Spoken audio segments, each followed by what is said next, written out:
आत्मदहन करणाऱ्या मस्के कुटुंबियाला न्याय देण्यासाठी ऑल इंडिया पॅन्थर सेनेचे राष्ट्रीय अध्यक्ष दीपक केदारसह पदाधिकारी शिवाजीनगर पोलीस ठाण्यात दाखल झाले. बीडच्या जिल्हाधिकारी कार्यालयासमोर न्याय मिळण्यासाठी मस्के कुटुंबाने काल सोमवारी आत्मदहन करण्याचा प्रयत्न केला होता. मात्र मस्के कुटुंबाला न्यायासाठी आत्मदहन करण्याची वेळ येते याचाच तीव्र शब्दामध्ये ऑल इंडिया पॅन्थर सेनेच्या वतीने भाई दीपक केदार यांनी तीव्र निषेध केला.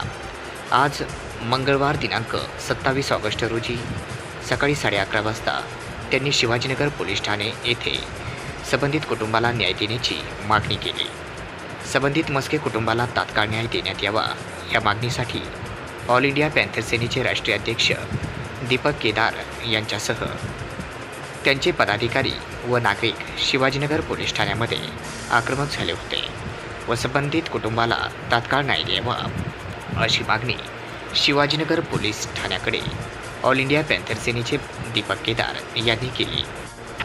त्यांच्या या मागणीला पोलिसांनी देखील सकारात्मक प्रतिसाद दिला व यावेळी त्यांच्यासोबत अनेक कार्यकर्ते, पदाधिकारी व मस्के कुटुंब यावेळी उपस्थित होते.